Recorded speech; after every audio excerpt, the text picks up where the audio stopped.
Good evening and welcome to Daunt Books, where Hilary Mantel is talking about her recent novel Wolf Hall, which has been described as the great British novel, the great English novel, and she herself has described it as the book she was born to write.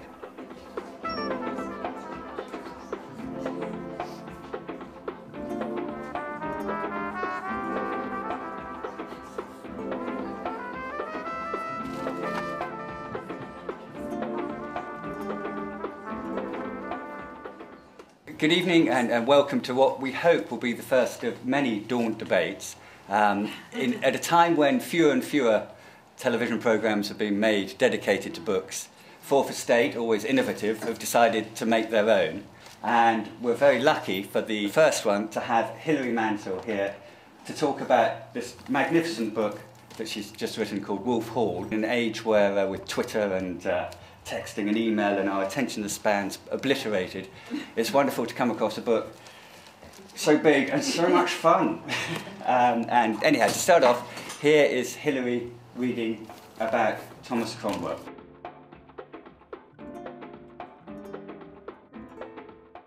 Thomas Cromwell, as I'm sure you know, was Henry VIII's first minister for about a decade. He was recently described by David Starkey as Alistair Campbell with an axe. Cromwell was a blacksmith's son, and he ended up as Earl of Essex. For most of my book, to work out how he did it, I put the camera on his shoulder, as it were, so you're looking through his eyes, and everything is told to you in the present tense, as if you're there when it's happening. But just occasionally I pull the camera out to take a look at the main characters. And so I'd like you to introduce you to Cromwell. Now a little over 40 years old. He's a man of strong build, not tall.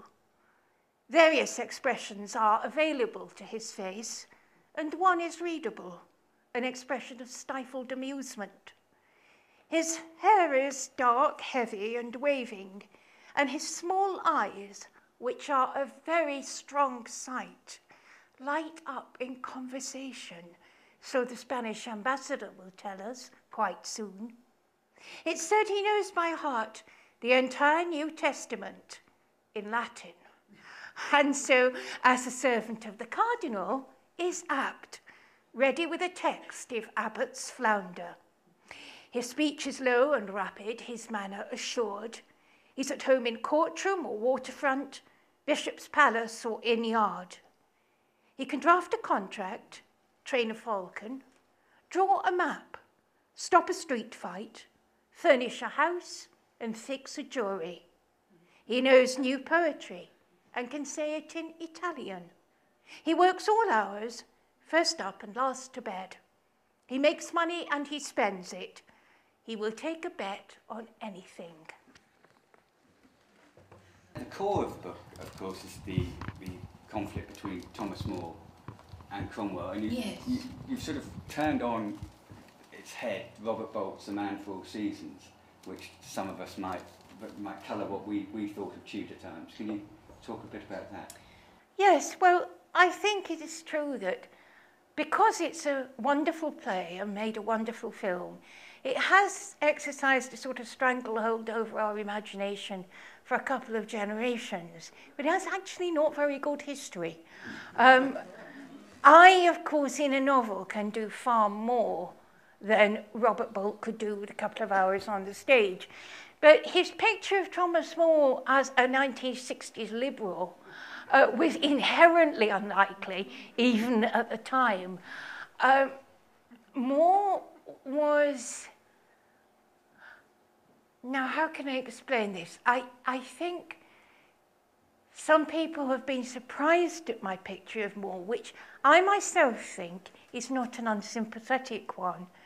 But people have asked me, you know, was he really such a bloody-minded heretic hunter? Yes, he was. You may say that he was working within the values of his time, but Thomas More, as Chancellor, burned heretics. He waged a sort of personal terror in the evangelical community in the City of London, imprisoning people arbitrarily, shutting them up till their health broke, till their business was ruined, himself working out who was a heretic and who was not. I have, of course, not, because of when my book starts, this is the older Thomas More.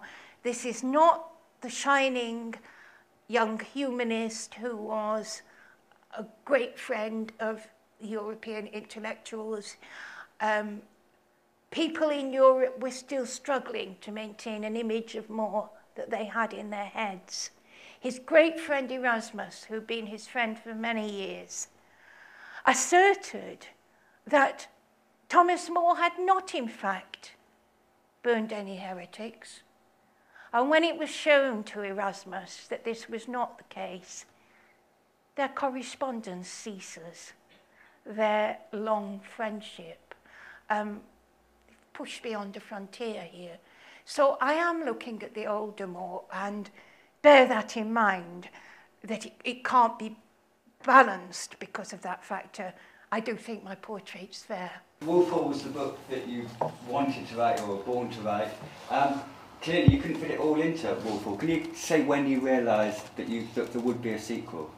It was really as I began to work on the character of Thomas More, and I began to realise things about his relations with Thomas Cromwell, and realised that they were far more complex and ambivalent than I had imagined, or history usually paints them. And I realised that the death of Thomas More was in many ways a personal crisis for Cromwell. And I realised that the project was making its own shape. We were coming towards the death of More, and I was going to lose its emotional force, and I was going to let the reader down, in a sense, if I simply cleaned my axe blade and moved on to the next victim. It simply couldn't be done. I wanted, as it were, to play out that story for its full historical and emotional impact. And that was why I decided that the book would end on the evening of More's execution. The new book is called The Mirror and the Light, and it picks up in the autumn of 1535, when the holiday makers are at Wolf Hall in Wiltshire. It would take Cromwell through his further rise and rise, and his abrupt fall in 1540. Well, I think I speak for the whole room saying we can't wait to read that one too. No, you can. And thank Hilary for coming along and talking to us all about Wolf Hall. Thank you very much.